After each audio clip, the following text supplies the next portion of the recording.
Welcome back to the Bill and Doug Show. Doug Lesmerises and Bill Landis here at the Cotton Bowl for your big game breakdown of the Ohio State Buckeyes and the Miami Hurricanes before the New Year's Eve showdown in the college football quarterfinal. Landis, we're going to break down both sides of the ball, and then we're going to make picks at the end. Ohio State favored by 9.5. Should we just make picks now? Want to get right into it? Let's do it. Let's make a pick in like 110 minutes. Okay, we can do that. I think this is going to be a fun game. I think everybody sees it kind of the same way, which then sometimes is like, does that mean everybody's wrong? Does that mean everybody's right? Are we going to maneuver in here and find new things that nobody is talking about? Yeah, I don't know. I just have a really hard time seeing this game like get loose, and in terms of it being like high scoring. I don't know. It's interesting to like look at some of the underlying numbers for both teams. Ohio State and Miami are quite comparable on both sides of the ball in terms of like how successful they are, how explosive they are. But I just don't know that means suddenly these two offenses are going to go out there and start bombing it on what have been two very good defenses. So I feel like everyone's hunch is sort of like low scoring and close, and I would think I would just be really surprised if it's anything other than that. Yeah, I think that's right. Sometimes you get surprised. I don't think there's a 41-37 lurking inside this game. No, I mean they happen in these games, right? Like the Ohio State-Georgia game got super high scoring. I don't know that anybody was necessarily expecting that. But even think about like Ohio State's playoff run last year. Of course, it like ran through Tennessee and Oregon. But then when it got to that Texas game here in Dallas, like that was a bit of a rock fight between two teams that were kind of similar, but also defense first. Like I just really feel like we're going to see a bit of a repeat of last year's Cotton Bowl. Ohio State holds a 3-2 series lead in its history against Miami. These teams first played each other in 1977 in Columbus. Ohio State won. They played in the Kickoff Classic in New Jersey to open the 1999 season. Then, of course, the national championship at the end of the 2002 season. Then they split a home and home. Ohio State won at home in 2010. Miami won at home in 2011. And that is the last time these teams played 14 seasons ago. Again, the line is 9.5. Ohio State is favored. The over-under is 41.5. When you look at what these teams average, Ohio State is 16th in the nation in points per game at 34.9.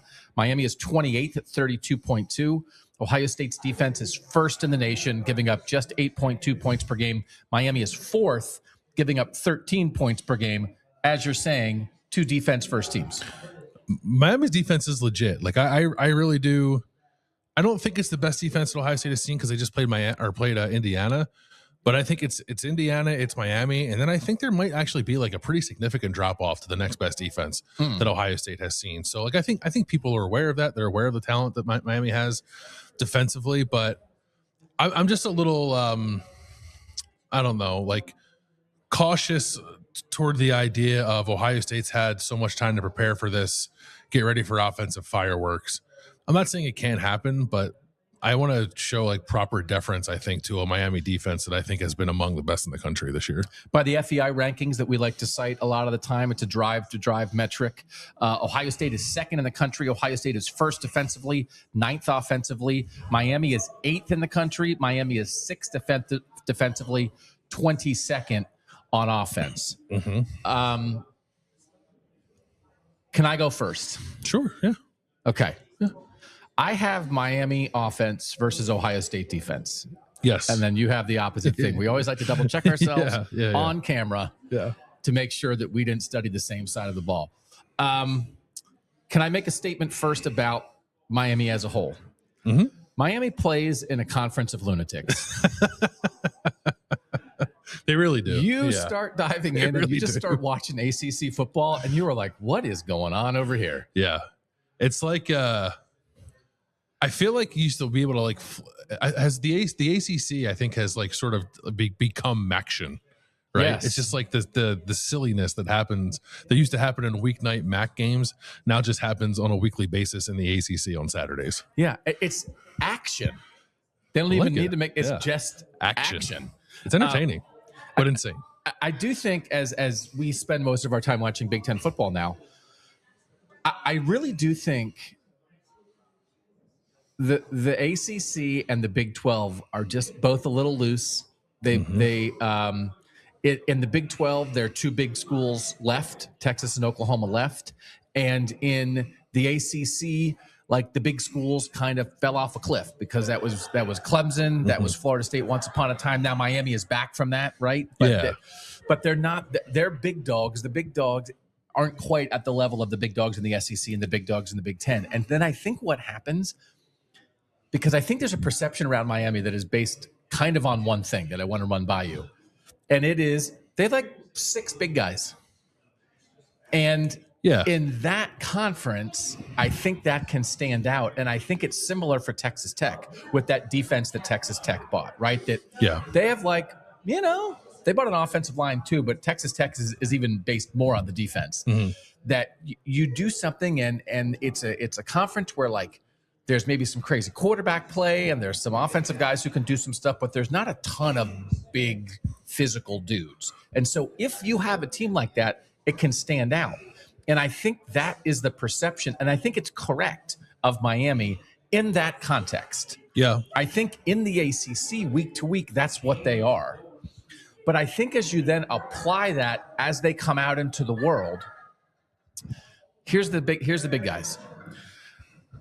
Say Francis Maui Noah, the right tackle is 6'6", 335. He's first team All ACC, so he's big. The left tackle Markel Bell, he was third team All ACC. He's 6'9", 345. He's a house. He's like DeJuan Jones. Yeah. Yes, Yeah. that's who he is. Yeah. He is so big, you have to like double check yourself. Am I looking at this right? Yes. Inez Cooper, who's one of their offensive guards, he's 6'6", 345. He's second team All ACC. He's also very big. So they have 3 gigantic offensive linemen who were first team, second team, or third team All ACC, right? And then on the defensive line, they have Ahmed Moten, who's 6'3", 300, but actually that's smaller than Caden McDonald. Yeah. That's 26 pounds lighter than Caden McDonald at defensive tackle.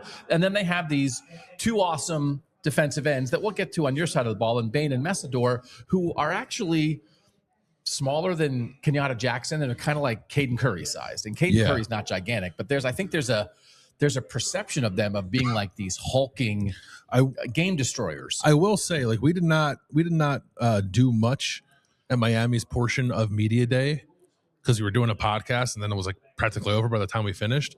But just walking around, I did think to myself, Ruben Bain and Akeem Messidor are not as big as I thought they'd be. And then what else did you say?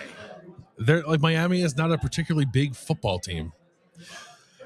It is not a walk off the bus. You compared it to, for instance, 2014 Alabama, when we were at practices for that semifinal between Ohio State and Alabama. You could look at Alabama and be like, I don't know about this. Yeah, I mean, like Urban Meyer thought that when he looked at Alabama in 2012 when he was taking the Ohio State job and said, like, we don't look like that. Yes. And that was still apparent in 14, and Ohio State obviously won that game. But it's just like it's a thing that you just sort of contributes to your overall thoughts on the game. Like, I think there are times when Ohio State can get outside of the Big Ten and look a little physically disadvantaged. And I don't know that I expected that when like comparing Ohio State to Miami, but maybe I did a little bit. And then when I saw Miami, I was like, no, that's not really what this is. Because it's actually happening to Miami. Yeah. Because you are in your context and you are viewed a certain way, and then you go out, which was the whole thing for Ohio State for 20 years. In their context, they're a certain thing. They're physical and they're athletic and they're dominant. And then they get out and it's like, oh, no, there's another level to this. Yeah. And I think that might be happening right now to Miami. And that doesn't mean that that's where Miami is stuck. That does not mean where Miami is going to be. But this is a step for Miami. Miami is playing the biggest games this program has played in 24 years, right? This program is going somewhere, but it is not there. And so along the way, you start gathering pieces. But I do think, and again, we know we're talking to primarily an Ohio State audience here.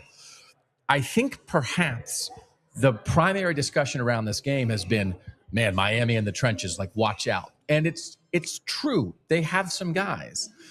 But it's not every single guy on both sides of the line. And then it kind of ends there. And by the way, you know who's big? Sonny Styles is big. Yeah. You know who's big? Arvell Reese, who looks like he's wearing a 2x4 across his shoulders.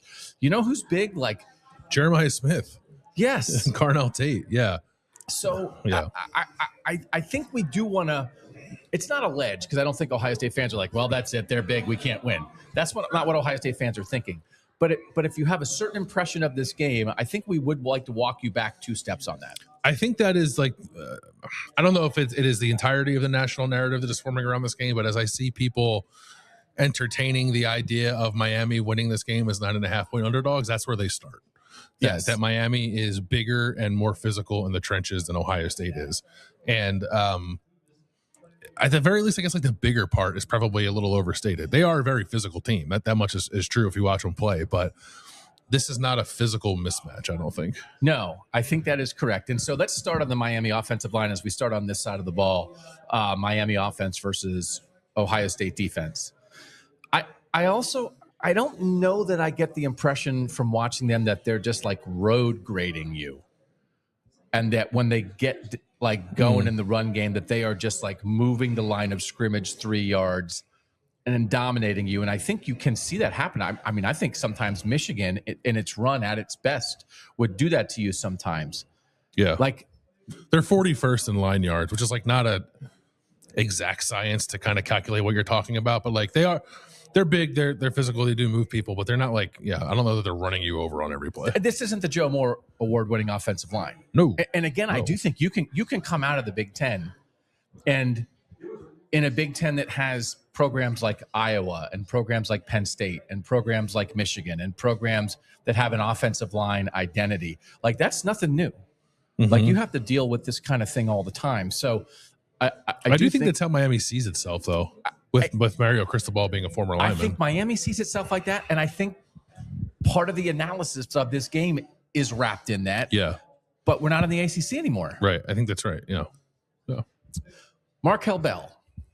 He's DeJuan Jones. You're right. He's DeJuan Jones. If you have not watched a ton of Miami, you will be taken aback by his size. Large fellow. Yeah. When you first see him. Yeah. It seems like one of the things that he likes to do in pass protection is he goes like this. And he just finds the first guy that he can get to and just shoves them as hard as he can. And then sometimes he goes to another guy and he shoves them as hard as he can. I think one more time, right tackle one more time. Francis Malinoa. I think Malinoa, and as you can see, he's first team, Bell is third team. Malinoa, I think, is a more well-rounded, complete offensive lineman. Yeah, Malinoa is one of the best offensive linemen in the country. Okay. He might be honestly the best offensive lineman in the country. So I think like that's a real dude. I don't know that anybody that you're going to line up, whether it's Kenyatta Jackson or Caden Curry or Arvell Reese or Sonny Styles or anybody's going to line up over him and smoke him. I would not bet on that happening. Yeah. I am waiting though. Remember like the stutter step Arvell Reese pass rush move? The coffee house stunt. Yeah. I'd like to see him try that against a guy as big as a house. Yeah. I feel like Bell is so big. I'm not pretending I watched every Miami game, but you can find a couple plays where an edge rusher with a little speed, a little wiggle can get around him, which just happens when you're 6'9" and 360. Like sometimes little guys get around you. And I feel like that is a matchup that we could see. And it certainly can be Caden Curry and Kenyatta Jackson as well. But I feel like as Matt Patricia tries to think about this, and we've been talking for weeks about Arvell Reese at the beginning of the season, he was pass rushing more than he has been in the second half of the season, but they've been using him to menace the opponent. I think putting him on the edge, which happens a good chunk of the time, but then actually letting him go against Markel Bell could be interesting. I do think like there's this conversation about like, Ohio State hasn't seen anything like Miami's edge rushers. Like, I don't know that Miami's seen anything like Ohio State's, right? And I think you can go too far with that because like the unsaid part of that is, I haven't seen this, so of course they can't handle it. That's not necessarily true. But I think there's some matchup stuff there, especially think of like Caden Curry. He's such a unique defensive lineman. The idea of him rushing against a guy who's like 6 inches taller than him and 100 pounds heavier than him, at first blush, you're probably like, well, that's a mismatch. Like, I don't think Caden Curry's going to rush. It's like, I don't know. Maybe he can. It's like a mouse against an elephant. Yeah. but I think maybe the mouse might win a time or two. I do think like when you think about Ohio State attacking Miami defensive, like Ohio State's defense attacking Miami's offense, it does feel like a little bit of a lost cause to try to do it against the right side of the offensive line. Okay. Because Maui Noah is so good, and Cooper, the right guard, those two have played together for 3 years, like in tandem. They're very good. The whole line's good, but the left side is a little more susceptible with Bell at tackle, and they rotate right at left guard. I think that's right. Yeah. And then it's one of those, okay, well, in the run game, well, then Caden Curry might get run over by you Markel have to be Bell, worried about that. Yeah. Which just means that Sonny Styles and Arvell Reese and Caleb Downs and Jalen McClain behind him at the tackle, right? So which is, well, that's nothing new, and they have guys who can do that. So they've done that all year. So I think like it is an interesting. I won't call it a cat and mouse game. I'll call it a mouse and elephant game. It's an interesting mouse and elephant game between this Miami offensive line and this Ohio State defensive line, which is not small by any measure. Cade McDonald's a load, but they're just a couple like gigantic dudes for Miami, but like that's not automatically good every single snap. And so I'm intrigued by it. But I don't think it is lights out, game over. Miami's going to be able to push them around. I don't think so either. I do think this is the best offensive line Ohio State has seen. I don't know. I'm trying to think. Texas's was just not very good and never really got good. Penn State's was supposed to be good, but never really got it together. Yep. Michigan's offensive line is probably like a Big Ten average offensive line this year. Indiana's offensive line sort of plays well as a unit, but doesn't have a ton of dudes up front. I think by perhaps a significant margin, this is the best offensive line Ohio State has seen this year. But again, that doesn't mean that they are automatically going to lose that. Because I think the same could be true, even though Miami just played A&M. I think the same thing could be true, sort of in the inverse, that Ohio State's defensive line is different from anything Miami's seen so far. Overall defenses, Ohio State, as we said in the FEI ratings, they're ranked first in the nation. The only two defenses that Miami has faced that were ranked in the top 20, Notre Dame, who's fifth, but they caught them in the opener when Notre Dame's defense was a mess. Yeah. And the whole story of Notre Dame's season, I think the number one thing of Notre Dame's season was their defense was a mess for the first month, and then they figured it out. So statistically, okay, well, they scored 27 points on the number 5 defense in the country that wasn't playing anything like the number 5 defense in the country in that game. And then the other one's Texas A&M. Texas A&M is the number 12 defense in the country. Miami scored 10. Yeah, it wasn't like they played that really good defense and we're moving it up and down on them. They found their run game at the end. But yeah, that was a tough day for Miami's offense. So again, it's life in the ACC. Louisville has the 23rd ranked defense. They lost to Louisville. Pitt has the 20th ranked defense. They did move the ball a little bit on Pitt, but it was a slow start. Pitt was up early. And Pitt does present opportunities to hit explosive plays if you can block them. Pitt's a little boomer bust defensively. They're not as locked down and solid as this. So the second thing is this. As an offense, Miami is based on some big guys up front and a 5'11" freshman receiver. Yep. Matt Patricia was asked about him on Monday, and he said Malachi Toney is the offense. And that sounds like a compliment, but I'm not sure it is. And that's not anything about the way Matt Patricia intended it, but it's he meant it as a compliment. He meant it as a compliment. But the reality of it is, team that's one of the final 8 remaining in college football, what is your entire offense? 5'11" freshman. Yeah. What does he do? Does he catch it a lot? Oh, yeah, he catches it. He also throws it. He also is our best guy in space. Mm-hmm. So here's the thing about Malachi Toney. The load that he carries is unbelievable. And I was trying to think at a place, and Mario Cristobal said this about Ohio State, they've been the best in the country at receiver, right? So what better place to find receiver context than Ohio State?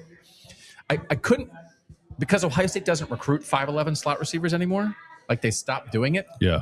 It'd be like if Jalen Gill had turned into Ohio State's number 1 weapon, right? But Curtis Samuel. Yeah. That's probably the closest thing Ohio State's had to it. That's a good comparison. Because I was trying to think it's not at all a physical comparison, but Paris Campbell. What if you said Paris Campbell's our whole offense? Now he's a completely different player. Paris Campbell, 6'2", ripped, runs like a 4.4, right? But Paris Campbell was a very good football player. He was a second-round NFL draft pick. Mm-hmm. But if he had been if Ohio State's entire offense, you know what? You nailed it, though. Why am I trying to hang on to the Paris Campbell thing? Curtis Samuel in 2016. Yeah. And I think the word that we would use to describe the Ohio State offense in 2016 was non-functional. Right. Why? Because the entire offense was one little guy. That little guy was incredible. You're such a good partner. It's the perfect one because Curtis Samuel had to run it. He had to catch it. He was their best running back. He was their best receiver. When they needed to beat Michigan, Curtis Samuel was amazing. Yep. Curtis Samuel wasn't Ezekiel Elliott.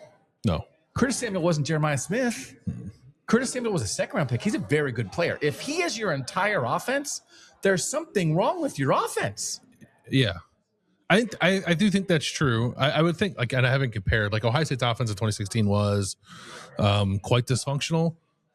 The numbers on Miami's offense are not actually overall all that bad, but you watch them against like the best teams they played, and the numbers sort of don't make sense. Yes. Malachi Toney has 112 targets this year. That's tied for the second most in the Power Four, behind some Cal guy who has 150. Yeah. They feed him the ball like crazy. He's a 5'11 freshman. Mm-hmm.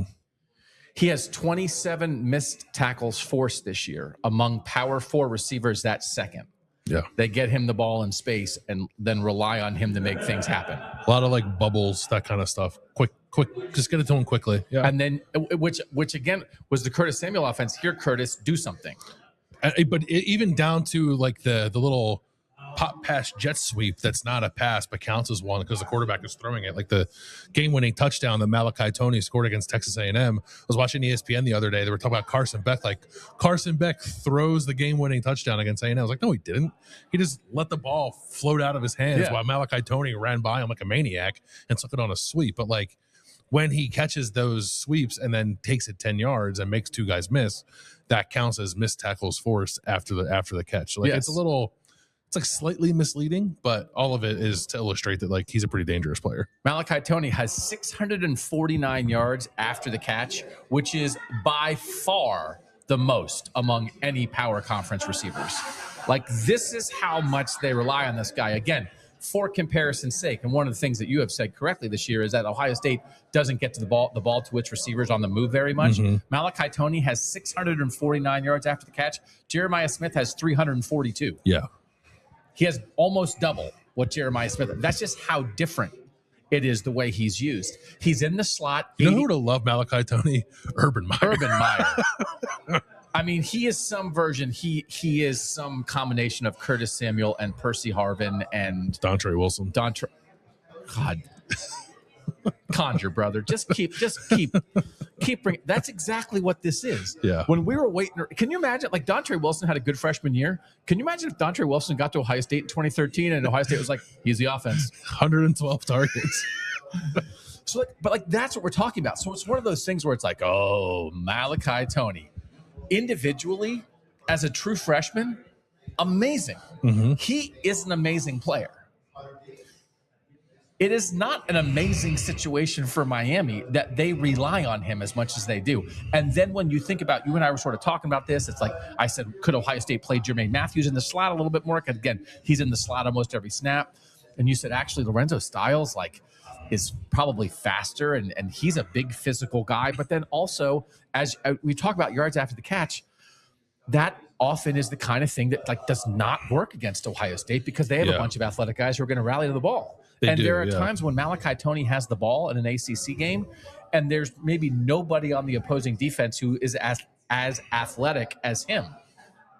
And when he has the ball against Ohio State, there's going to be several guys who are as athletic or more athletic than him. So Ohio State has to rally to the ball and tackle this guy, but a mature, selfless, poised defense that doesn't overextend itself, that stays in position. Mario Cristobal talked about that. Shannon Dawson said that, the offensive coordinator. They're in this right spot all the time. Mm-hmm. All right, you're in the right spot. They throw 5-yard passes to this guy. Let him catch a 5-yard pass, rally to the ball.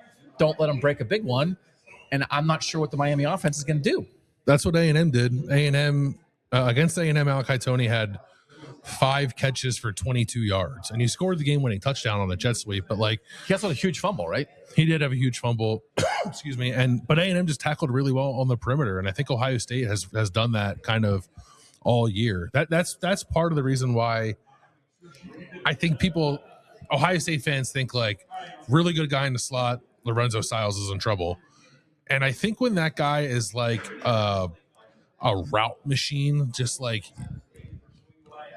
insane wiggle within running his route is just going to like break you off and leave you in the dust. I think that's right.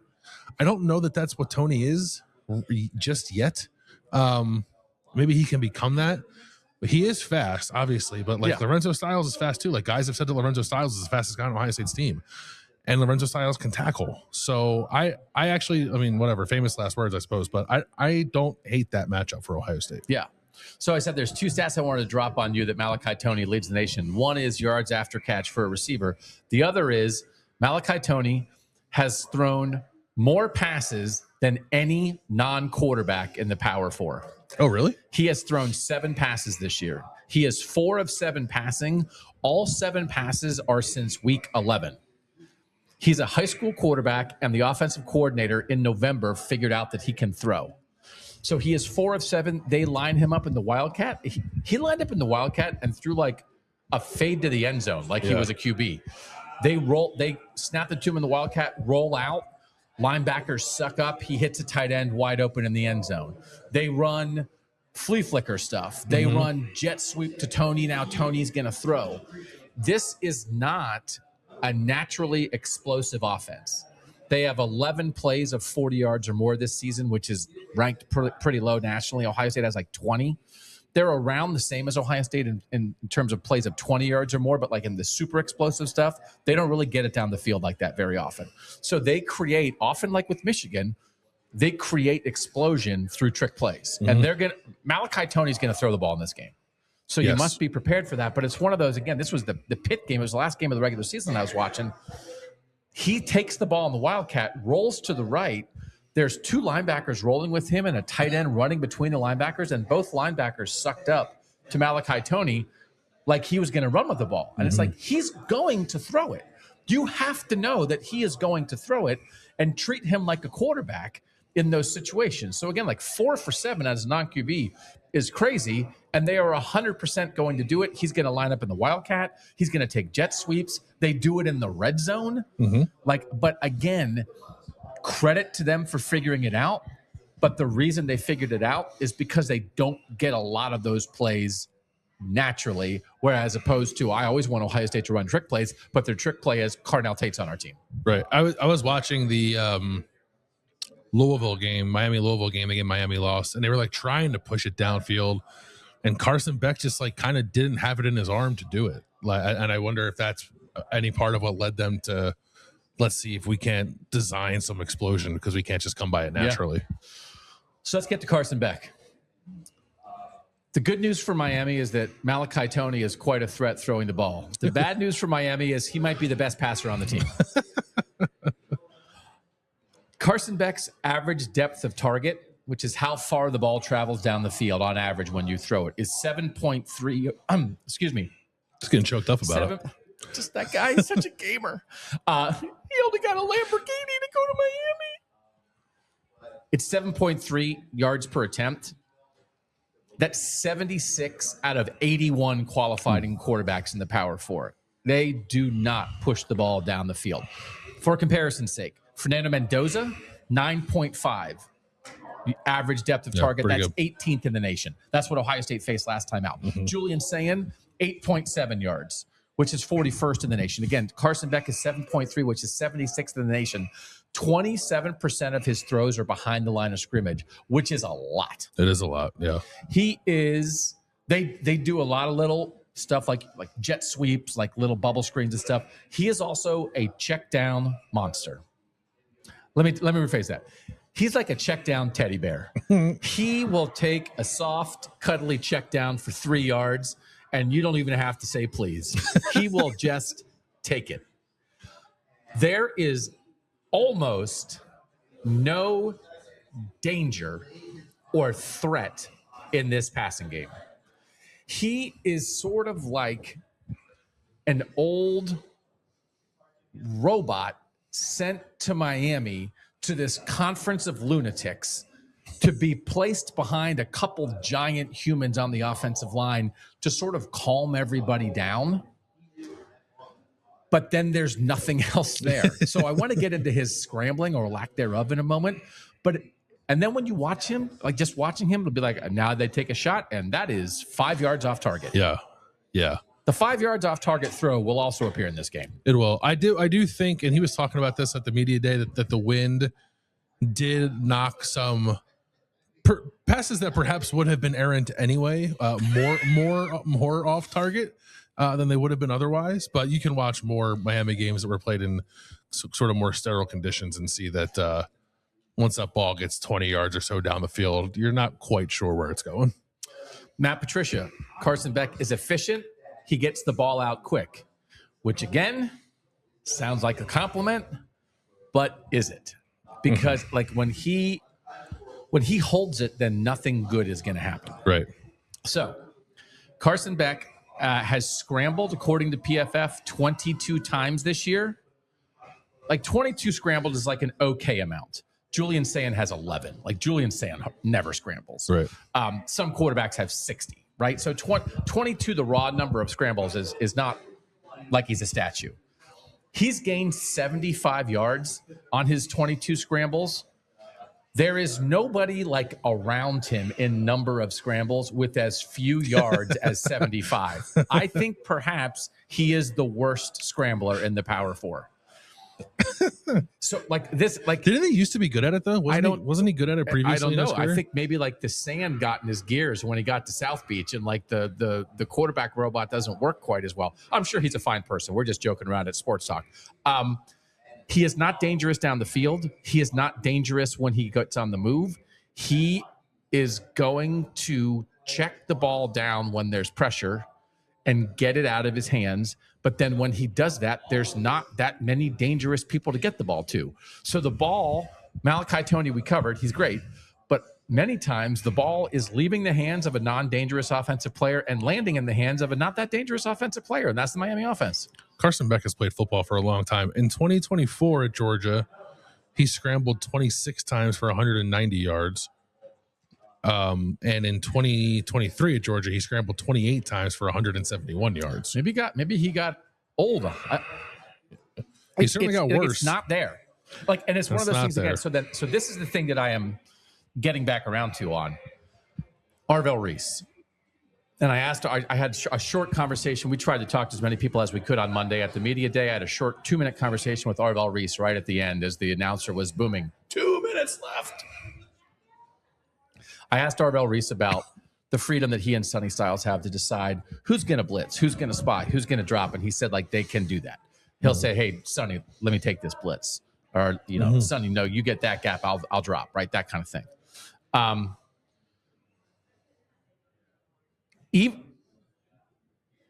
Even against Indiana, right? Like we were sort of waiting maybe for like the Arvell Reese to be unleashed. We were maybe waiting for him to be unleashed against Michigan and Bryce Underwood. But both those quarterbacks can move a little bit, right? Yeah. They'll get you. Yeah. They can scoot. Mm-hmm. This is a non-scoot situation. The scoot threat is low. So that they don't have to worry about spying the QB, and that I think there is a potential matchup for Arvell Reese to really do some damage. I'm probably going to say it until he plays his final game as an Ohio State Buckeye. Like, this is the game when Arvell Reese is going to get unleashed. But I think there's more factors at play here that could maybe make that actually true. And it starts with you don't have to spy Carson Beck. You don't. Yeah, I really do think they need to blitz him more probably than Ohio State has blitzed anyone all year. Just because it seems like once he starts having to move around in the pocket a little bit, there's a pretty high chance that he might throw you the ball. Carson Beck, when he's not blitzed, according to PFF, he's the 15th ranked quarterback in the Power Four. When he is blitzed, he's 62nd.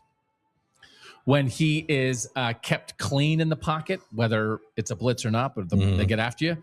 When he's clean, he's 33rd among quarterbacks in the Power Four. When he's pressured, he's 56th. So he is worse when he is blitzed. 15th when he's not blitzed. 62nd when he's blitzed. And he's been blitzed 42% of the time this year, according to PFF, by the opposition. This feels like an opportunity for more early season. Matt Patricia lets his linebackers get after it more.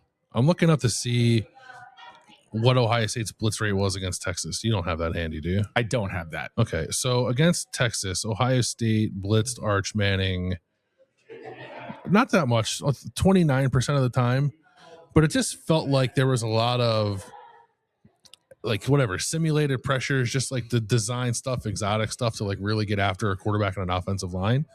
And I don't know that because there's the quarterback and then there is the O line, right? I don't know. Maybe Miami's offensive line is not going to be quite as susceptible to some of that stuff as Texas's was, but I think Carson Beck can be just as susceptible to it as Arch Manning. Like I really, for a guy who's played as much football as he has and experienced as he is, it really doesn't show up when you bother him, which is like kind of a black mark on a quarterback who's trying to go to the NFL. Yeah.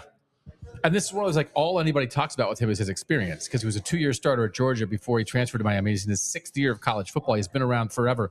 I forgot this, but it was on one of the transcripts from the kid. I asked this. Yeah. My God, why am I even here? What a great idea by me to partner with you.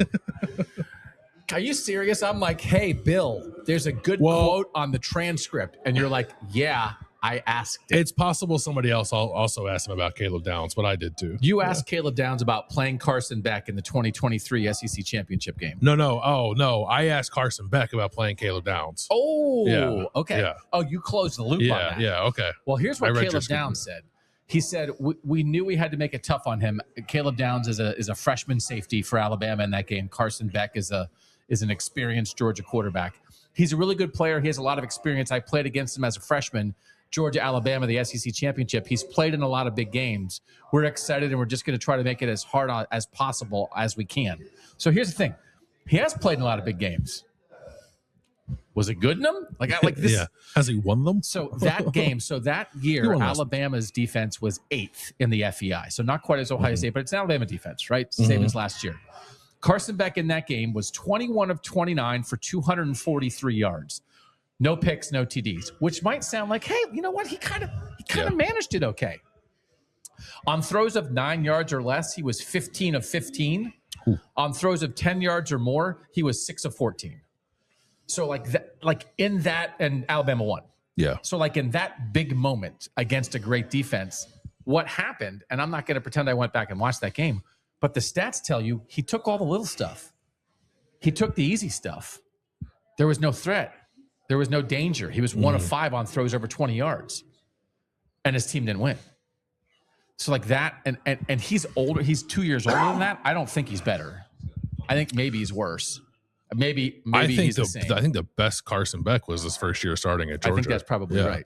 And so this is not to tear down Carson Beck. We're just saying we want to make at least I want to make the point, and if you agree, I think there is opportunity for the Ohio State defense, for Matt Patricia to design something different than what they've done the past several games. Because frankly, they've faced a bunch of Scooty quarterbacks this year. They have, whether it was Damon Williams at Washington. I mean, the only reason that Texas's offense woke up in the second half was because they let Arch Manning started running a little bit, right? Mm-hmm. Ryan Brown at Purdue can run. Bryce Underwood at Michigan, Fernando Mendoza. They faced a lot of guys. Did you see Luke Altmaier at Illinois. They're Scooty all over the place. So it's we don't want to let it rip because there's a threat of that. There's no threat of that here. There's not much threat of getting beaten down the field. I like Keelan Marion, but he was a return specialist at BYU. And when he left BYU in the offseason, I was like, man, that's a loss for BYU. And then it came to Miami like their second receiver. Yeah. And it was like he was a return guy for BYU. So there is a chance, I think, for Matt Patricia to be more aggressive and for Sonny Styles and Arvell Reese to be more aggressive, because I don't think this is Miami offense that has the ability to make you pay. It really does feel like an offense you can kind of tee off on. And it's just a matter of whether or not Matt Patricia wants to do that, because what's also been effective for Ohio State is just kind of letting things happen in front of you, tackling well, get them off the field, and your offense has the ball back. Yeah. Right? They have not had to be aggressive to be as dominant as they have been.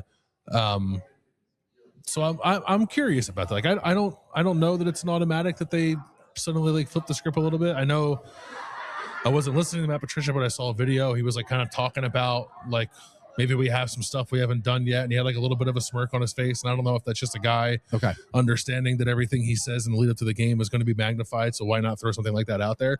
Or if they truly have some things that they haven't shown yet that they might bring out for this game. Because I think if you were ever going to be exotic, aggressive, whatever, how you ever describe it, this feels like the matchup where you could do that. Yeah.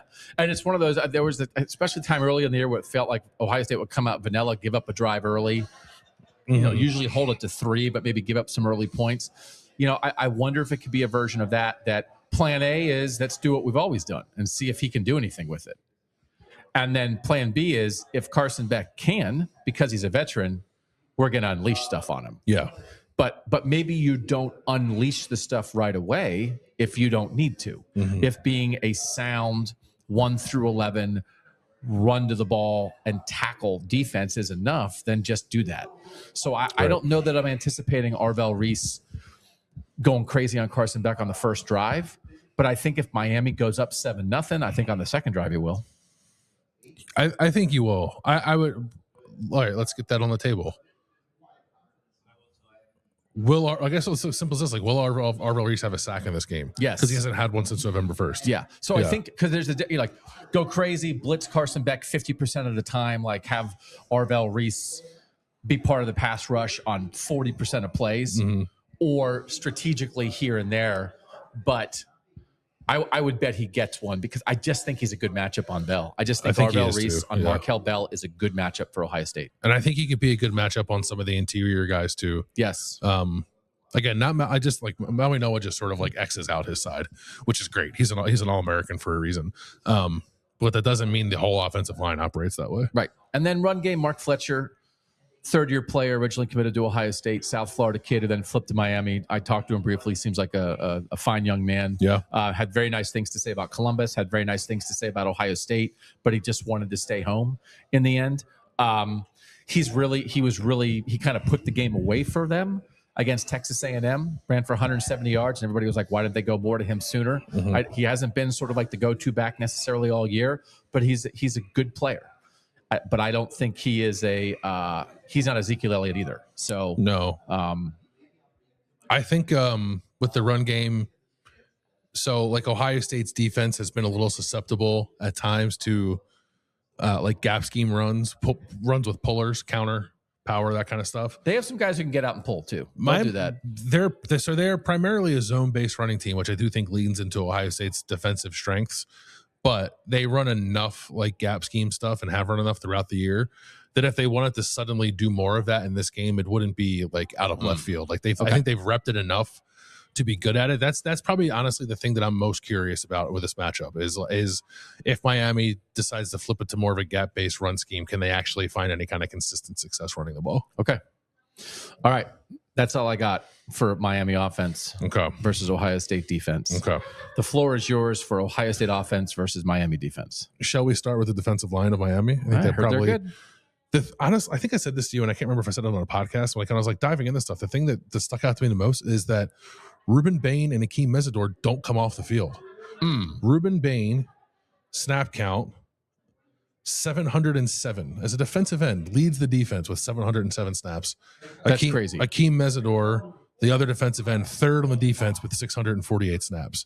But for comparison's sake, Jalen McClain as a safety who kind of just is sort of standing in center field and isn't involved in half the plays, leads Ohio State defensive snaps. Yeah, it is kind of crazy. Like you don't see a lot of defensive linemen at the Power 4 level playing as many snaps as these two guys do. And they're good. Like the other thing that like with that is like you don't watch them and then think like, well, that's a lot. By the end of the game, they're tired and you can wear them down.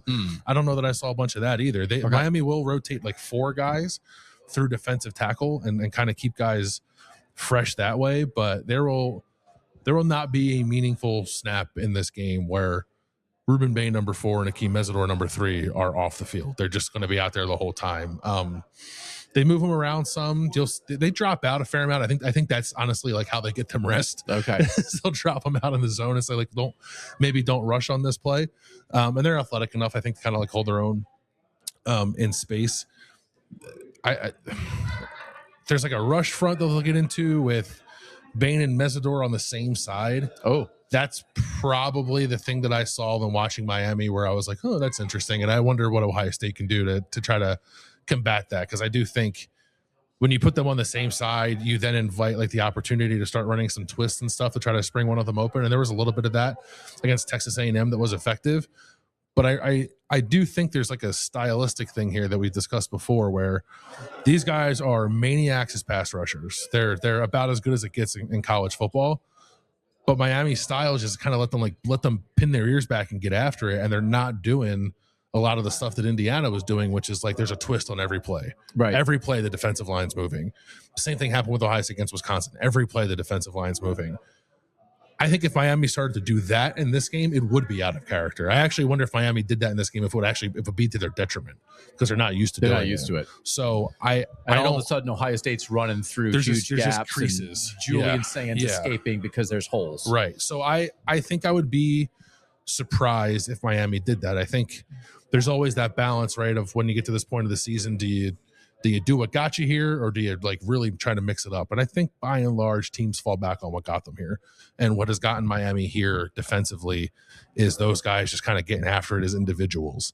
And I think in like a weird way that might actually lend itself toward Ohio State's offensive line strengths. Because you've said that all year. You feel like the thing that Ohio State's offensive line has struggled with the most has been the games up front. Movement, communicating the movement and understanding like where your eyes are supposed to be and like who you're supposed to take. I think getting a better sense of, well, this guy's up on the line, but he's going to drop, which means like there's probably somebody coming from over here. Like just like general awareness of all that stuff.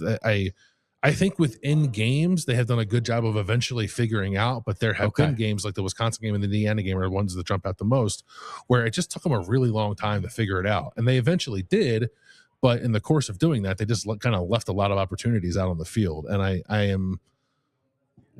the thing I said I was most curious about Miami's run game against Ohio State's defense. I think the thing I'm most curious about with Miami's defense against Ohio State's offense is are they going to do anything to kind of change that up? And I think I would be surprised if they did. What do you think? So Corey Heatherman, the defensive coordinator for Miami, came from Minnesota.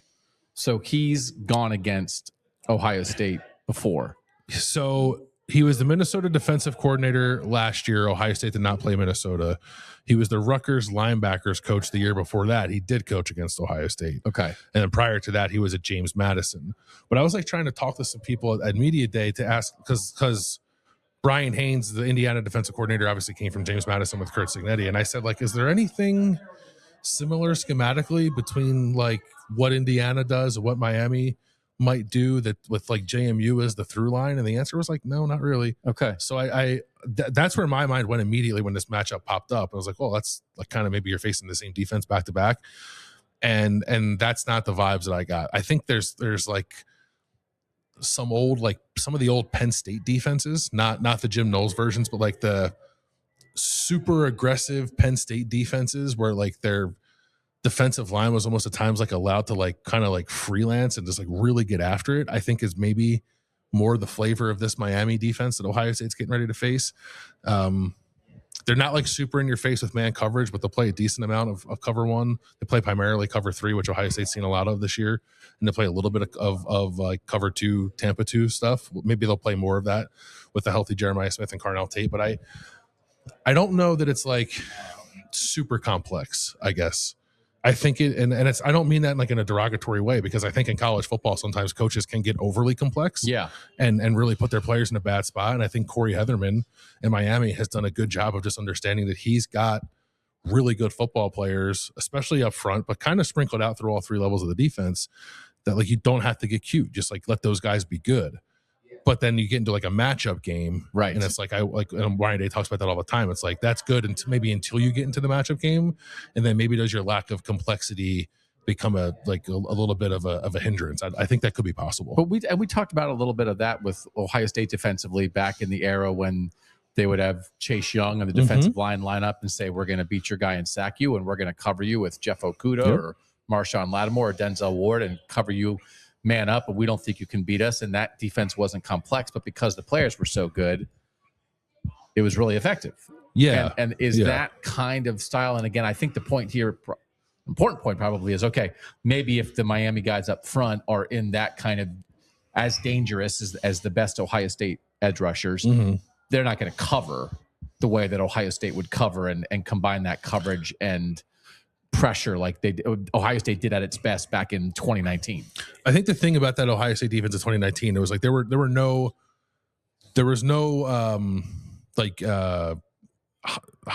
trying to hide what they were doing. They were starting with a single high safety and they were playing cover one, or they were playing cover three. And I do think Miami does a better job of, even though it primarily does play cover three, it doesn't always show you that pre-snap. There's a little more like back end disguise, I think, with Miami, and far more coverage variance with this Miami defense than like for that Ohio State defense. But I think the idea is similar up front, which is like we're going to penetrate, we're coming at you. And I don't know, like Austin Sareveld like is like playing out of position. He's not the fastest guy, but he's pretty quick. But I also like, it's not, I don't compare like a Ruben Bain or a Akeem Ezedor to like a Chase Young. Like these guys are big, they're strong, they want to play with power. And I think that might be like a comfortable place for Austin Sareveld and maybe even like Phil Daniels is the one I think you worry more about at right tackle. But I do think maybe there's just something about this particular matchup and style of play that might not have those guys in a place where their head's spinning and they're trying to figure out like who they're supposed to block, or this guy has a skill set that like I'm just not built to handle. I am a little worried about the right side, but I think the left side like might be okay in this game. So you're saying there can be coaches that can do too much and you confuse your guys and you wind up out of position. But would you the most important person for Indiana's defensive performance against Ohio State was who? Bryant Haynes, our defensive coordinator, because he was mixing coverages, he was creating situations up front to get guys free. There are very good players at Indiana, but that was a scheme first defensive performance by the Hoosiers. Yeah. And that's what Ohio State had trouble with. Yes. And that's even maybe what Julian Sayin is seeing some things like, they're showing, which is what Matt Patricia's been doing to people all year, right? And Brian Haynes was doing that same kind of thing. But that's not really what's on the table here. If somebody is saying, hey, man, last time out, the Ohio State offense, like, I don't know. It didn't look so great. Yeah. They scored 10. But this is a good defense, but in just a drastically different way. I think so. Yeah, I think that's right. And I'm not trying to say like Corey Heatherman is not a good DC. I think he is. I thought it was a heck of a hire that Mario Cristobal made to steal him away from Minnesota after he was there for 1 year. And maybe, in different years, if they don't have Bain and Mesidor, they might play differently and be a little more complex. I totally understand them feeling like they don't need to be. But then I just think it is difficult then to suddenly become that in the postseason because you're playing a better team like Ohio State. Okay. So I think Ohio State is going to have like a pretty good beat on how it's going to be defended in this game. And I think so. What it should be the level of confidence that the Ohio State coaches go into this game with about the Ohio State offensive line? Should they be? Do you think they are thinking like, yeah, we think we can block these guys, or do you think they are anticipating there are going to be times when we're going to have trouble blocking these guys, so we're going to move the pocket, so we're going to do quick game, we're going to throw a bunch, some bubble screens, we're going to throw some quick RPO stuff in the middle of the field, we're going to use the screen game a little bit more than we usually do and get the ball to Bo Jackson that way, that we're not just going to drop back and try to have Julian Sayin be in 5 and 7 step drops all game and wait for Phil Daniels and Austin Sareveld to hold up.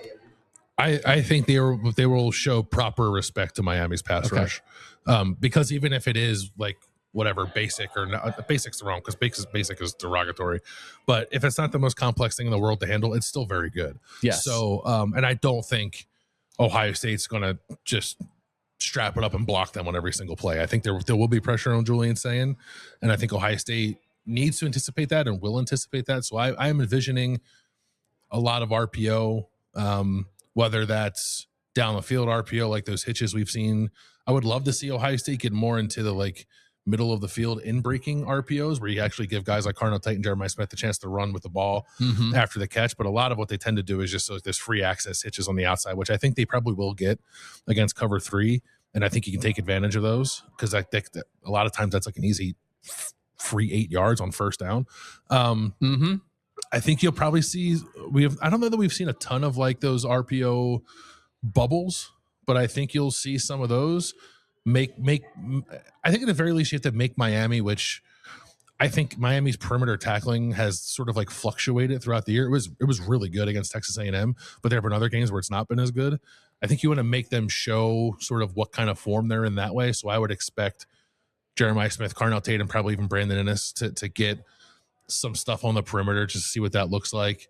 Ball out of Julian Sayin's hand quick. Try to move it down, whatever, 7, 8, 9 yards at a time. And maybe over time you can set up your shots. But I don't think the Indiana game plan felt like we're here, we're throwing it deep. And I don't think they can do that against Miami. Because really, like, no one has hit explosive plays with any regularity against Miami this year. So two things there. One is Julian Sayin immediately, as soon as we started talking to him after Indiana, was saying, I held the ball. Yeah. I can't hold the ball. Mm-hmm. So that, I think, was both a look back and a look forward. Mm-hmm. Two, against Indiana, that was a problem, but I know against Miami, I can't do it. Yeah. Right. Mm-hmm. So that's in his head, and that's a good thing. Mm-hmm. But also, how many times back in the Chase Young era, there would be games where it was like, well, Chase Young didn't have a sack. It's like, why didn't he have a sack? Because the opposing quarterback never held the ball for more than a second. The ball was out. Yeah. Yeah. And so you game plan for it. Mm-hmm. And I think like the thing that actually gets you sometimes is like the thing you didn't anticipate, or you thought, I think we can hold up, and then you can't, and now you're dead. If you think, well, if we were doing a chart of matchups in this game and we were doing Miami defensive line versus Ohio State offensive line, Miami defensive line gets the check mark. Of course. They know that. Absolutely. Yeah. And like the Ohio State offensive line, I think is what, like somewhere between fine and good, depending on the day. Sometimes it's like, well, that's pretty good. But sometimes like, I guess it was fine. Yeah. They're not going to come out. They're not going to come out and look like they did against Michigan. I don't think so. No. And so they're not planning for that. Right. So then they're planning for all these things, which is get the ball out quick, which is use their aggression against them, right? Which is move the pocket. And Julian Sayin's pretty good at throwing on the move, is he not? He's very good at throwing on the move. He's they said this in the Heisman. He's, I think, the highest rated quarterback outside of the pocket this year. I don't think he does it a lot. He's like the highest rated quarterback doing everything. But he's good outside the pocket. Yeah, he's really good at controlling his body, like contorting his body, getting his shoulder square, and throwing a ball with pace while not having his feet under him while he's on the move. Yeah, he's really good at it. That is, like, you always talk about Julian Sayin. It's like, well, when he does X, he's first, but when he does Y, he's fourth. So I think it is not any attempt to deny the strength of Miami's team or the edge for the matchup for Miami. It is to acknowledge that Ohio State knows it and is going to try to game plan around it. And so could Miami still blow up the game plan? They could.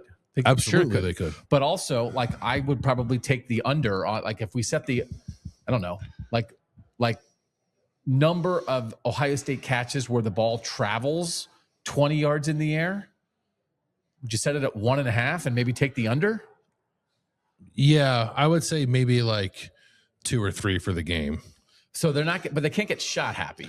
I don't think so, because you just can't anticipate that you can protect enough to be shot happy. I will say, like, yeah, like, and watching Miami, like, it was just rare to see a team like really hit them over the top. And even if for as good as Ohio State's receivers are and as dialed in as Julian Sayin has been throwing it deep, like, I think that will remain difficult for Ohio State too. And Ryan Day always talks about, right, like, the timing of routes, and receivers are actually running their routes against the pass rush. They're not running it against the DB. And which I think is like a really smart way to think about it. And this pass rush is going to get on Julian Sayin quick. And I think Ohio State is cognizant of that and will want to get the ball out of his hands quick. And like my hope, I guess, for Ohio State and my hunch is that we'll see some more of like the short game stuff that people have been asking for. Like, it's like Jeremiah Smith and Carnell Tate can be dynamic with the ball in their hands after the catch if given the opportunity to do so. They just really haven't been this year. And I sort of understand why, especially toward the tail end of the year when they're both battling injuries. But if they're 100% healthy and ready to go and feeling like themselves, like, you need to kind of unleash that, I think, a little bit. And they did that with Jeremiah last year in the playoff, especially in the Oregon game. I think they, had the idea to do it against Texas and it didn't really work that well. Okay. But I think with both these guys, they should embrace that. And I think, with that, maybe Brandon Innes is more involved. I think Bo Jackson receiving out of the backfield is a part of that too. Because Miami is like, they're downhill. They stop the run well. They want to stop the run. Their linebackers are flowing to the ball. Like, there's sort of space behind the linebackers in front of the safeties, I think, to kind of operate. I was watching the Louisville game. They were just hitting like Chris Bell in a lot of shallow drags, and he was just outrunning the corner because he's faster than them. And I think it's simple, but I think Ohio State can do a fair amount of that with Jeremiah Smith and Carnell Tate if they want to. Now, maybe Miami comes out and plays it totally differently and plays a lot of too high, and this idea might go out the window. But I think if Ohio State comes in sort of set on short intermediate passing, they'll be able to find some success. Ahmed Moten, Justin Scott inside, 2 good defensive tackles. And I think David Blay and Armando Blunt are really good too. I think all 4 are good. I think Blunt's more of a pass rushing guy, but they all kind of have those pass rushing chops. But they will, it seemed to me, and Scott's gotten better over the course of the year. So he'll do some of this too, but they'll go to like 3 defensive linemen front sometimes, which are, and it's always Bain and Mesidor because they don't come off the field. And then like the tackle is Blunt usually because like he's like a pretty good interior pass rusher. And then they'll put it'll be like a 3-3, and they'll have all 3 defensive linemen and all 3 linebackers up on the line, and then 3 of those guys will drop, and then they'll blitz the nickel who I want to talk about, Keontae Scott. So it's not like they're entirely static as a defense. They will throw some junk at you. There have been some pretty cool pressure packages that I've seen from Miami and watching them, but I don't think it's to the extent of like an Indiana. And I think it is a little more akin to like Michigan, where like there's enough of a static nature to it that I think just makes it a little easier to anticipate what you're going to get. That doesn't mean it's going to be easy to like actually convert against it, but at least you'll know what you're getting.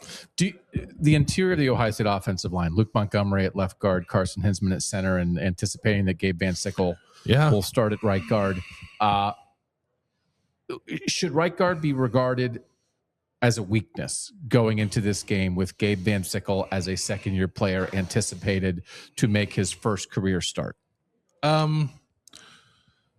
A stress point at the very least, I think. Like I think Gabe Van Sickle's played pretty well in the run game. I think at times his pass blocking has been inconsistent, and he sort of said the same thing when I talked to him at media day. He's like, I feel pretty good about the way I run block, but like I got to keep getting better at pass blocking, and that's awareness more than it is anything else. So like I'm sure if Miami gets into a situation, and they'll come after you, like they don't wait for third down, they'll come after you on second down. Okay. I'm sure that's where they'll try to attack and see whether it's Gabe Van Sickle or Josh Padilla, or like, I don't know. Do we have an update? We don't have an updated availability report as we're doing this. I'm curious to see if Tigger Shabola might progress up the report just based at the practice we went to on Monday, he looked fine. So I'm not saying like he's actually going to start in this game, but maybe there's a chance that he could play. But either way, like any team that plays Ohio State is going to highlight right guard and make sure that is secure. And, I wouldn't say with 100% confidence that it's definitely going to be better than it has been. If I'm trying to think of the best way to do it. So one is right guard's fine. Like nobody's perfect, but right guard's fine. 10 is the issue at right guard has a chance to be a primary reason that Ohio State loses this game. Where are you? Probably right in the middle. 5. Okay. Yeah. Okay. Yeah. Okay. Where would you be? I think it can't be worse than it was. And I think that Ohio State at times was tricking itself during the course of the season and thinking, this guy's a 2-year starter for a team that won a national championship and is trying to win a second national championship.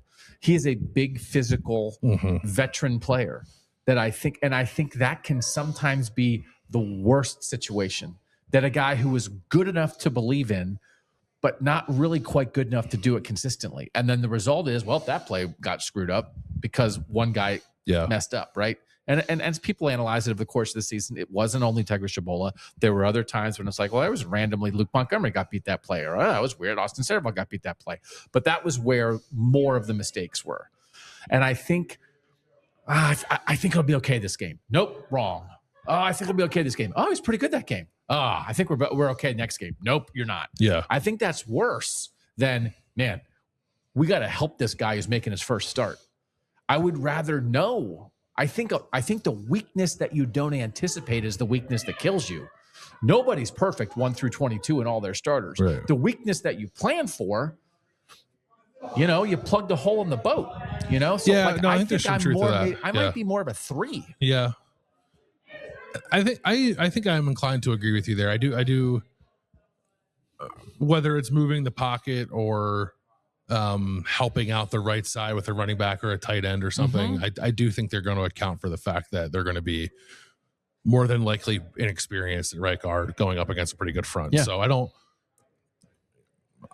maybe I would still stick at a 5, but I don't think it'll be their undoing. No. I think Bowen slaps Luke Montgomery on the butt on his way out in the field and says, "Good luck, man. We're not helping you at all." Yeah, left side, you got nothing. Yeah.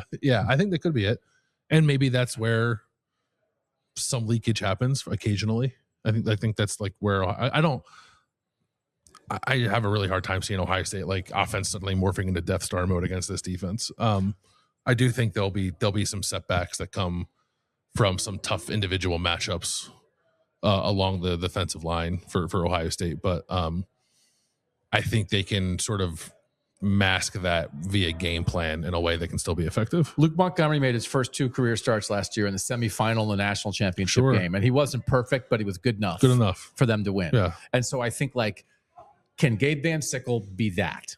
I think he can be that. Yeah. I think he can be that. Yeah. And I don't think do you remember watching the Texas game last year and thinking man, Luke Montgomery is getting his clock cleaned? Certainly anticipated it, but I don't know that I saw it happening regularly. And I also thought talking with Gabe Van Sickle at the media day, it's you can get a little bit of a vibe of I wonder if this guy's feeling the pressure at all. And I really did not pick up on any of that. Now, he was 48 hours removed from the actual game, so maybe that could set in for a young player, but he seemed pretty comfortable and sort of understanding of what's being asked of him. And maybe part of that comes from he knows that they're going to try to take care of him too and not leave him in a bad spot. So, okay.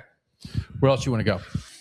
Keontae Scott, the nickel for Miami, is the best defensive back Ohio State will play this year. Second team All ACC, but it was maybe would have been first team if he wasn't hurt for part of the year. He's really, really good. I for as much notoriety as Bain and Mesidor get, and they deserve it, I think Scott's their best defensive player. He's just a maniac against the run. They blitz him a ton. He tackles really well.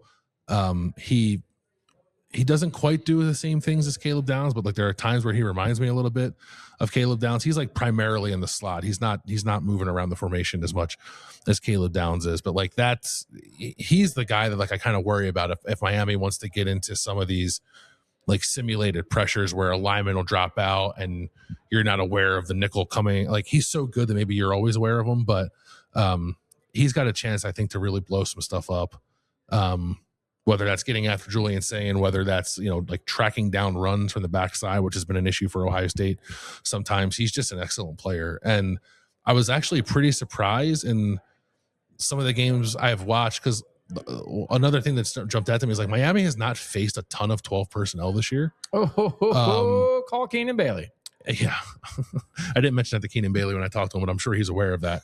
Ohio State's going to play 12 personnel. They're going to play Will Kacmarek and Max Clare a lot. And as you said, love 12 personnel. It's their best grouping. Yeah, it's when you get to 13 to 14 where I would just prefer you stick it back in your pocket and we never see it again. But there were times in the A&M game and some other times earlier in the season, the little bit that they did see 12 personnel, where Miami took Keontae Scott off the field. And I couldn't believe it. They took a guy who I think is their best defender off the field to put a third linebacker out there. And actually against A&M, that's when A&M hit a couple of things. You should explain to Miami how Ohio State used to have a thing where they would have 2 different positions, but the same guy played both positions. Well, Pete Werner with the bullet and linebacker. And then it's just tell Keontae Scott, hey, we're going to 3 linebackers, but Keontae Scott, you're a linebacker now. He plays like it, so they should do that. Yeah. And I think by and large they do. There's not. They kind of went back and forth between playing the 3 true linebackers, and it's even funny because the guy they play as a third linebacker is 6'2", 210 pounds. He's a safety, but he's actually he's playing linebacker. So I don't think Miami would be taking Keontae Scott off the field at all against Ohio State, but if for whatever reason they think they should, like that's when Ohio State needs to pounce. Like if don't come out of 12 all game. Don't ever come out of 12. And if 0 for some reason for Miami's defense is not on the field, like you need to make them pay for it. Okay. Because I could not believe they took him off the field. And part of that could have been he was returning from injury against A&M, so maybe he didn't quite have his legs on him, but he still played a ton. It just really did feel like a strict like personnel matching decision to take him off the field. When he's on there, you have to know where he is. And for whatever reason, if he's not there, like that's when you need to attack. And I do think like he's downhill, the linebackers are downhill. The defensive line is penetrating. Like if you can account for that or get the ball out quickly, I do. Like I said, there are opportunities I think to hit some intermediate stuff, but they get on you quick. And Scott, I think, is sort of like just as devastating in making a quarterback uncomfortable as Bain and Mesidor are. Okay. How uncomfortable do you think Julian Sayin can be made? I don't know. I think it'll be hard for him to feel more under duress against anybody than he was like in the first 3 quarters, basically, or 2.5 quarters against Indiana. And as I've said before, he just kind of has struck me as a guy who like experience is a thing. Maybe is not as good as you want him to be, but the next time it happens, he's pretty good at it. So part of me wonders if he's got sort of like the young guy feeling the pressure yips out of him maybe from the Indiana game. I don't know. He's thrown like 2 pretty bad interceptions early in the last 2 games that were like pretty big marquee games. So I don't want to give him too much benefit of the doubt, but I don't know how rattled he'll be in this game, unless it's just a situation where it's like they get on the field and it turns out Ohio State can't block anybody. As long as it's not that, I don't know that Miami's going to take Julian Sayin like off of his game entirely, because he remains still one of the better quarterbacks in the country against pressure, one of the better quarterbacks in the country against the blitz, and I don't think that will suddenly change in this game. Okay. Is this a big Bo Jackson game? Is this run at this downhill defense, or do they prevent that? I think he can run like similar to Ohio State's defense, but for different reasons. You can run gap scheme on Miami somewhat effectively. Zone seems like a losing proposition. They're just hard to move. They're big. It's a big defensive line. It's hard to move. And I think like Ohio State trying to do that with the physical makeup of its offensive line, probably not the way to go. And they've just struggled like with their double teams and stuff all year and identifying things. I think when they have run it well, they have typically run it well via gap scheme. That was true against Michigan. That was true against Indiana. I think they will try to do that in this game. If you look at like EPA per rush, Miami is like one of the best defenses in the country. EPA per rush against zone runs, and more like middle of the country against gap runs. Okay. So I think I think you can have a decent game running it with Bo Jackson, especially if Miami decides it wants to play with 2 high safeties and not be as aggressively downhill as it typically is. And then I think maybe a big Bo Jackson receiving game too. Like I don't know what the prop bets are for Bo Jackson receptions. I would bet he has like at least 5 in this game, if not more than that. Because again, he's a turbo check down guy. Yep. And again, like I was like sort of dismissive of Carson Beck taking checkdowns. Julian Sayin will take checkdowns too. Yeah. Right. Like I mean that's part of it, but and Miami's linebackers like can't really cover. Yeah. And Bo Jackson can be like real. I think Bo's really good at that. Like Bo will catch, turn, and go. Yeah. But Ohio State just does not throw screens. Like not to the running back. They've not. Like that's not what they do. But again, like the opportunity, right? I think there's opportunity. Suck them in. Yeah. If you can't block them, then let them go. Yep. And so whether that's and again, I know it's right, and it feels like they haven't done that a ton this year, throwing bubble screens to the receivers. That like the years where it was like, well, that was a great 1-yard pass to a flat-footed receiver, and then one guy missed a block and it was a lost play, right? Yeah. But if you're getting blown up inside, it's like, all right, let's get it out here. Because I was talking to Carnell Tate about coming back from his injury, and it's like, what can you do now when you're healthy? And he's like, I can do it all. And he said blocking. Like Carnell Tate will get on you. He's a good blocker, yeah. And it's like, okay, well, if Ohio State's game plan comes down to we're going to throw screens to Bo Jackson and we're going to flip it outside to Carnell Tate and Jeremiah Smith and tell them to block for each other every other play, and that's the offense. That's a thing. I think that could be a pretty effective plan, yeah. And I think there's not been like middle screens to receivers. There's been very little sort of like those slow screens to running backs, very little bubble screens, little like in the way of, there's not really screen passes, but sometimes they can feel like them when they run those plays where like either a receiver or a tight end sort of like fake blocks across the formation, and then you don't actually run it, and he just sort of like gets into space. That like they started unlocking a little bit of that against Indiana in the latter part of that game, and I just that feels like a bit of an untapped resource for Ohio State too. That the one touchdown that Jeremiah Smith scored against Oregon last year was on one of those like slide RPOs where they just threw the ball in the flat and he torched the entire defense. So like I think I understand why Ohio State never really got to that, and it's primarily because of the health of the receivers in the back half of the season. But if those guys are healthy, it would really just feel like a wasted opportunity to not try some of that stuff with them. And I think that's where they can maybe find some explosion against the Miami defense that has not given up really much in the way of explosives all year. I'm trying to remember. I think 2018, right, at Penn State. Penn State's not doing anything offensively. Dwayne Haskins is the quarterback, right? They can't block him. Yeah. And then they started throwing screens late in the game. That game was referenced specifically when I was talking to someone at Media Day. Guess what I am? Ball knower. That's right. But it's just an example of like, well, that's not usually what Ohio State does. But Ryan Day was the play caller that night, just like he's going to be the play caller on this night. Yeah. And it's like, well, this didn't work, and this didn't work, and that's a great defense, and we can't do this. And then they figured it out. Yeah. Barely in time. Right. But they figured it out. But they broke it open late. Yeah. Yeah. Okay. God, I'm actually not a ball knower. So like you could tell me that I looked like, that guy, what's his name? I don't even know what young actors' names are. You could call me Miles Teller. You could tell me I look like Miles Teller. Or you could tell me that I just dropped the reference that you got from an Ohio State person off the record talking about this game. And I'm going to float home, brother. I'm really glad you got there, because I was going to bring it up, but you just got there organically. All right. You got anything else? No. So Miami's kicker had a bad game last time out. He did. It was windy. Super windy. Yeah. It was super windy. But going into the Texas A&M game, Carter Davis was 14 of 16 on field goals. He was 1 of 4 in that game. I think he had a doink in there as well. Mm-hmm.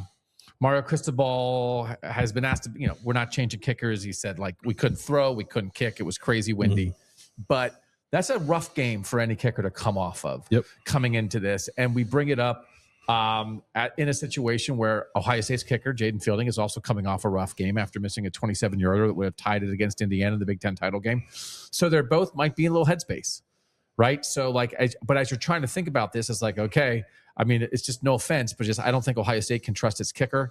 I think Mario Cristobal will trust Miami's kicker because he's been pretty good, and it was windy, and this one's going to be indoors. But also, like, if he misses the first one, that might be it.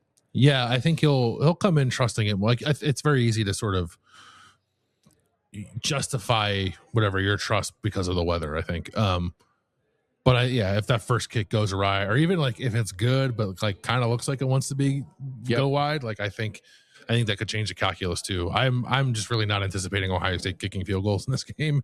But I think you could see Miami try them. When I was going through, I was doing short yardage stuff for our Substack subscribers last week. And I went through every 3rd down and 4th down, 1 or 2 yards to go situation that Ohio State had the entire year. I think they might have tried field goals, like maybe it was either 2 or 3 times on those 4th down situations, including against Indiana in the Big Ten title game. And as I was going through, I was like, well, not anymore. Mm-hmm. Like 3 yards is another. I think if they get in any 4th and 2 where a field goal is on the board, I think they'll go for it. Yeah, I think they will too. Do you think they'll target Bennett Christian the most in that situation? Or maybe Bennett Christian, they are, I think, what was it? It's like 36 runs with 1 or 2 yards to go in do or die situations on 3rd down or 4th down, 10 passes, 7 of 10 passing in those situations. 3 of the passes went to receivers, 1 went to CJ Donaldson, and 6 went to tight ends, led by Bennett Christian, the 3rd string tight end, who has been thrown to more on 3rd and 1, 3rd and 2, 4th and 1, 4th and 2 than any other player on the team. Jeremiah Smith's first target in situations like that was in the Indiana game on that weird kind of route where it's like it's just him, which I guess has worked in the past, but didn't come close to working that time. Sure did. Carnell Tate targets in those situations, a big fat 0. Probably because he's never on the field. Yeah, they take him off. Yeah. Similar to Maryland or Miami taking Keontae Scott off the field. Yeah. Hey, Ryan, game's on the line. Do you want Carnell on the field? No, we're good. I bet if the game's on the line in this game, Carnell will be on the field. Okay. Yeah. I bet in this game, if the game's on the line and Carnell's not on the field, he's going to run on the field. Carnell Tate is like, I rehabbed for a month, and it's 3rd and 1 from the 8-yard line with 4 minutes left, and we're down by 2, and you're telling me to come out? Yeah. Because we're putting Jelani Thurman in? I don't think so. I will fight Jelani Thurman and Bennett Christian at the same time to get on the field. That is not the play call. All right. I think it's time to make our picks. 9.5 point spread, 41.5 for the total. I will tell you, like, that 9.5 feels pretty right to me. That's a new feeling. You thought it was a little much prior to digging into Miami a little bit, right? All right, I'll do my score first. Yeah. My score that I thought I had before I got here, before I talked on this show, was 23-16 Ohio State. How do you get to 23? Safety? A safety, yeah, 3 touchdowns and a safety. Yeah, not 3 field goals. Yeah, weirdness, just craziness. Maybe you go for 2 on some time and then you're right like it. So, man, do we got to do scores with no field goals in them? We're just hardcore touchdown or nothing? Yeah. I mean, you don't have to, but I think it'd be silly to guess anything other than that. All right, how am I getting to 23? Because I was just thinking about numbers and like how I like that. What feels like a good number? I thought 23-16 felt like a good number. I guess you could score 3 touchdowns and go for 2 twice. It's that. Yeah. They're not even kicking extra points. So that's actually where we are. Thank you for helping me figure that out. I was at 23-16, but I just have real questions about Miami's ability to do much against this Ohio State defense. So then that got me more like to 23-14. But then I was like, do I really want to live I'm taking Miami with the points. Yeah. My score's 9. And I was like, let's get the 23-13. And like, if I was betting my house on it, I just think a situation where like Ohio State gets a defensive score, or it's a tough physical game for 2.5 quarters, and then Ohio State hits an explosive play, and all of a sudden they've pulled away, and now Miami's trying to catch up, and something goofy happens, and they get a strip sack. You know what I mean? Like that, like that kind of thing that we've seen Ohio State do. It's what Ohio State, I think, does best, and it's one of these things. I think in a college football playoff, where a lot of the teams are defense first, I really think the separator here is that Ohio State, I think, has the most explosive skill guys in the playoff, and I'm not even sure it's a conversation. Now, we did a quarterback draft. We did a defense draft on this YouTube channel, on this podcast channel. We had an idea to do a skill position draft. We did not get there. It's something that we maybe could dork around with in some form in the next day or two. But like, I just think when you think about Jeremiah Smith and Carnell Tate, and then you run through, it's like, well, if the Oregon receivers are healthy, but they really haven't been. Kenyon Sadiq is a great tight end. We know that. But like, does Georgia have guys like that? Like, it's Zachariah Branch, but he's kind of almost like a Malachi Toney type, right? Like, Ryan Williams had a weird year for Alabama. Like, the Indiana receivers are certainly good, but no offense to Elijah Surratt, no Mark Cooper Jr., who I think reportedly is back healthy, which is great. Yeah. Like, you'd take Carnell Tate and Jeremiah Smith ahead of them. You just like defense. The foundation of Ohio State is defense, but like the thing that would put somebody away in a tight defensive game is Jeremiah Smith and Carnell Tate, who both have said in the last week that they are 100%. Right. And when you think the last time they were 100%, they combined for 247 yards and 3 touchdowns against Penn State. So if that's the world that we're living in, that's a world where you respect Miami's defensive line, where you understand that they're going to make things difficult, but then you just need one. You need one big one. So I think I'd rather be on the Ohio State side of things. So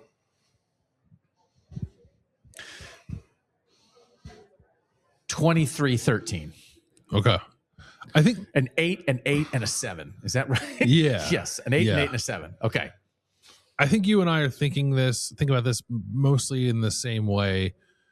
I do think it's going to be tough for Ohio State to move the ball consistently, but I also want to be cognizant of like Ryan Day's offenses when they've had this like kind of extra time to prepare, like usually come out with a little something, have a little more punch to them.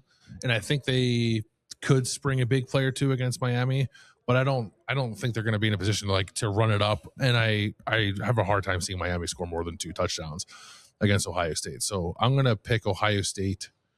And I was like leaning toward a Miami cover, I think, for a lot of this, but I'm going to go Ohio State covers. I'll say 28-14. Okay. So you're then a half point on the over then too. Yeah. I kind of like the under. If I was betting anything, I'd bet the under. It's 41 and a half. Yeah, 41 and a half. So, yeah. But then you get in the danger zone of like Ohio State, if they do what they did to Oregon last year, they'll have 41 and a half in the middle of the second quarter. So Right. I don't think they'll be able to do that against the Miami defense, but We didn't talk about this. Like both these teams play slow, or like at least half played slow. Could be a pretty low possession game too. Yep. When you're thinking about that.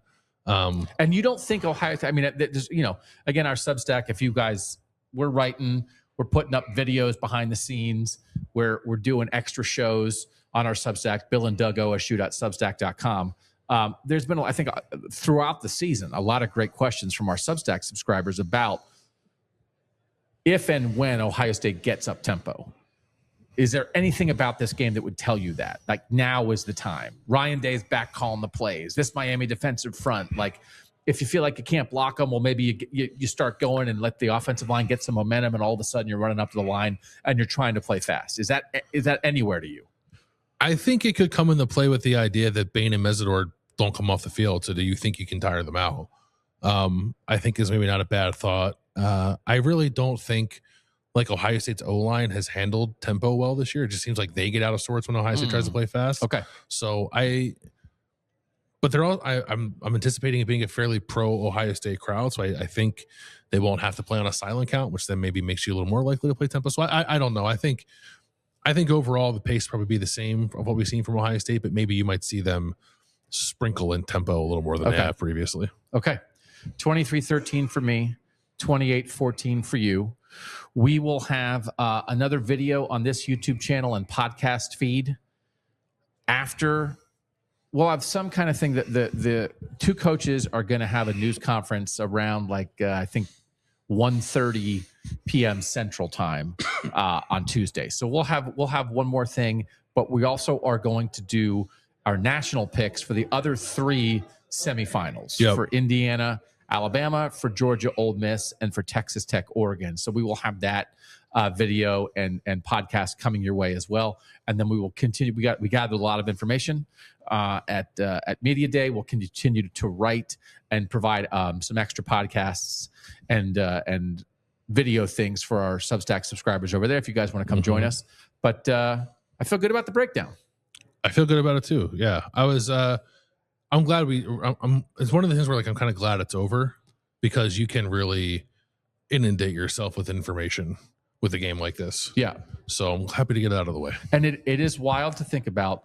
Last year, Miami's defense just was not quite good enough to get them in the playoff. But if we were sitting here breaking down Ohio State, Miami, and Cam Ward was the Miami quarterback, it would be fascinating. A little different. Everything else is the same. Or if Cam Ward would have had 2 years of eligibility and they would have given him $20 million in NIL to stay, right? Whatever. He was the number 1 pick in the draft. He's had a really good rookie year. Like, that Cam Ward was in this game. Oh, mama. Might pick Miami. Yeah, that was. I mean, it's the difference of a quarterback. And here, I think with the Ohio State defense, I think you've got to go take something from them. I think you have to have somebody on your offense, probably the quarterback, but maybe it's an unbelievably physical receiver. Maybe it's a running back who's going to run through every tackle. You have to take something from them because they aren't going to give something to you. And I don't think Miami, as good as Malachi Toney is, he's a 5'11", 188-pound freshman who they throw him the ball short and tell him to go get more yards. I don't think they have a taker. The quarterback's not a taker. And Cam Ward's a taker. Cam Ward is going to demand things. And so, then the question is, if Ohio State gets through this game, it's like, when do they face a taker? Now, Fernando Mendoza, but they only scored 13. Indiana against Ohio State, but like he can certainly be that. Dante Moore, they wind up facing Oregon. Sure. Could be that, right? Like I don't know how many other, again, when you just start talking about like the best skill players. Trinidad Chambliss, could maybe be that, like with Kawan Lacey at running back. But like that's what, when you think about Ohio State, it's like Miami could do everything right. And then Jeremiah Smith just goes and is Jeremiah Smith. And you didn't do anything wrong as a defense, but there's a guy standing in the end zone. Yeah. And Carnell Tate, I think, is that too. Carnell Tate is that too. And like Bo Jackson at times is that. Could be that, yeah. So, and then like Julian Sayin, I don't know if Julian Sayin's a taker, but he knows how to give it to the takers. Yeah. Right? Yeah. So that's a very good thing. He's a taker facilitator. He's a taker facilitator. Hey, Julian, would you say you're a taker facilitator? That's going to do it for the big game breakdown. We appreciate you guys letting us hang out and talk ball with you. We will also, with all the other things we're doing, we'll have a live pregame show as soon as this thing is over on New Year's Eve. So last time we covered a game on New Year's Eve, there was a kick flying through the air as the new year came in. That is true. And so tell your loved ones in advance, maybe they want to hang out, they want to watch a ball drop, they want to celebrate the new year with friends and family, and you say, I want to celebrate the new year with Bill and Doug.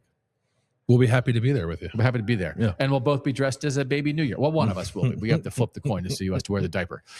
One of us is the old man and one's the diaper. My beard, when I had it, was gray. But I'm looking a little more like a baby right now, so I might be in the diaper. You could pull off a diaper. I don't think I could pull off a diaper. Baby New Year. Yeah. All right. He's Bill Landis. I'm Doug Lesmerises. We're appreciative of you guys being here. That's it. Cotton Bowl, big game breakdown. And that was the Bill and Doug Show.